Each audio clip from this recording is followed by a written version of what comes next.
Coast Fire. You've maybe heard this concept before, but perhaps you don't know what it is. That's where YouTube subscriber Alan is right now. He asked me to make some content clarifying how our family achieved Coast Fire and how others can too. So that's what I'm going to do today. Hey everyone, I'm Andy Hill from Marriage, Kids, and Money, and on this channel, we're all about helping you strengthen your family tree and live financially free.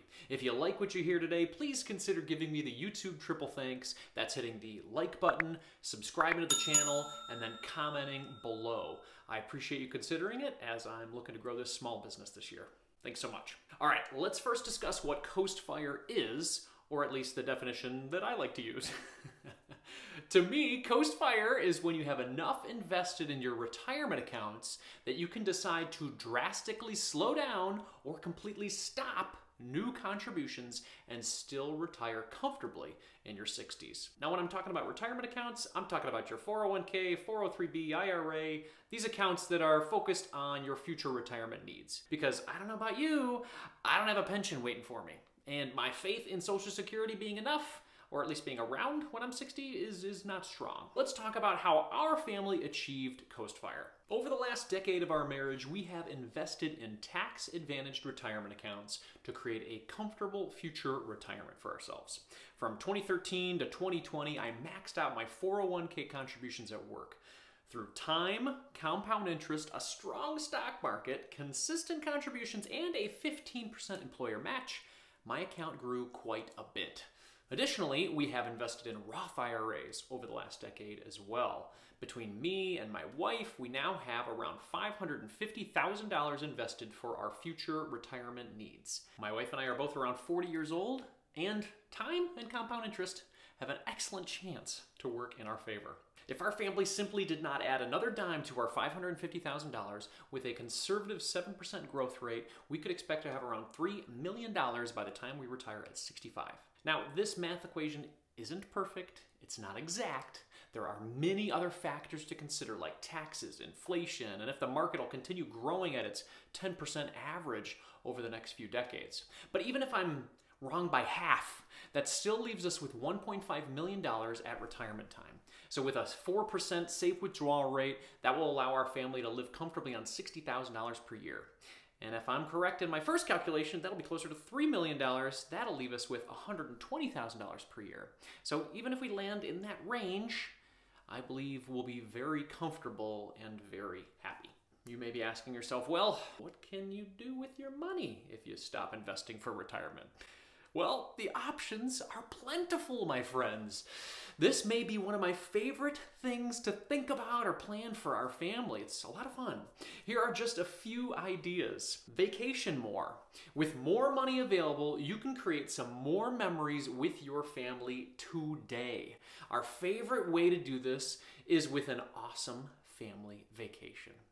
We live in Michigan, so getting out of town in the winter is at the top of our priority list when it comes to our discretionary income.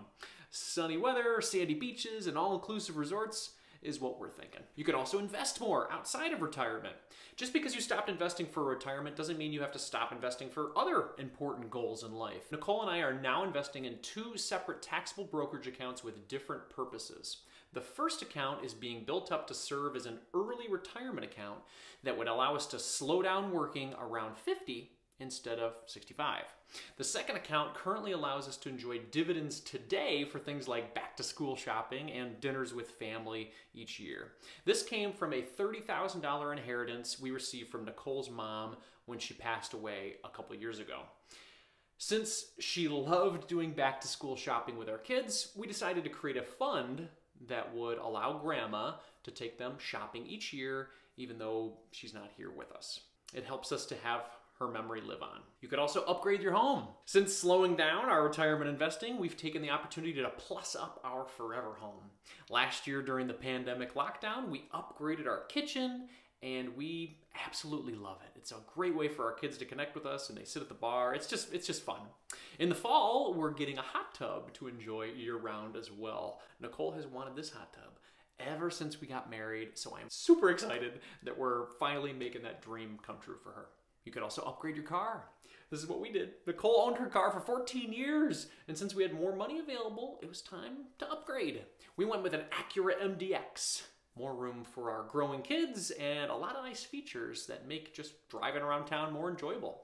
Now, I'm excited to upgrade my car too. It's about 11 years old, and now we've started our car fund for my next ride. I like the Ford Mustang Mach-E. Have you guys seen this one? It's got a great look, and I'm excited to go fully electric. It's pretty cool. You could also pay off your mortgage early. We ended up becoming mortgage-free in the midst of our investing journey. For others who have reached this sort of Coastfire milestone, eliminating the largest monthly payment you'll ever make could be something to consider. Now, this is a personal decision for sure, but paying off our mortgage early was one of the best decisions our family ever made. The freedom we now have is incredible. You could also design a new lifestyle with no debt, no mortgage, and little to no need for additional retirement contributions. We've adjusted our work lifestyle as well. I left my corporate 9-to-5 early last year, and I'm now a part-time content creator. I make videos on the internet like this, I write articles, I create podcasts, I even make funny TikTok videos. But I absolutely love my new job, and it gives me the flexibility to be a present dad and a present husband as well. My wife does work as well, which makes things a lot easier for us with regard to health insurance and with her income as well. Between the two of us, we're pulling in around $100,000 per year now as an administrative assistant. That's what she does, and a podcaster, a content creator, whatever you want to call me. That's plenty for us to pay for what we need and enjoy a lot of life's extras like vacations and summer camps for our kids. You could also give more. This past year, we started giving away 10% of our take-home income, and we just sort of do it in a different way though. We give 5% to charities and other causes that we believe in, and then we also give 4% to family and friends in the form of gifts, cash, and surprises. And lastly, we give 1% to our hardworking neighbors in the service industry during the holidays. The ability to give a $100 tip to someone going the extra mile to give their families a better life makes us feel pretty incredible. If all this sounds interesting to you, you may be wondering how you can reach Coastfire as well. Now, to understand if you've achieved Coastfire, you need to first find out two important numbers: your annual expenses and when you want to retire. Your annual expenses, this is just a fancy way of saying how much you spend each year.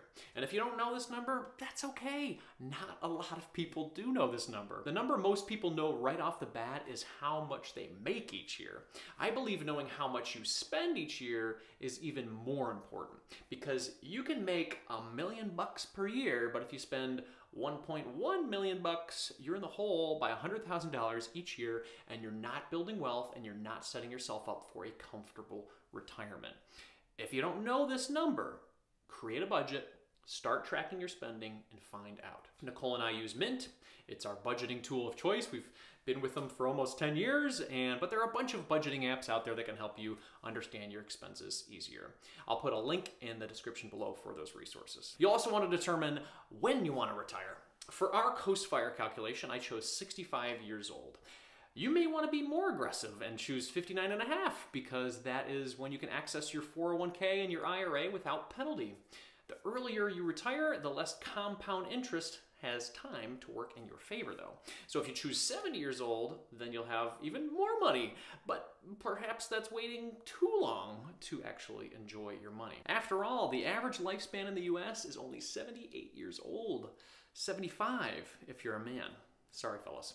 So when you want to retire, that is a decision only you can make. Once you've determined your annual expenses and your desired retirement age, you now have the two most important numbers. To see where you are, use calculators like this one from walletburst.com, or just even a compound interest calculator like this one from investor.gov.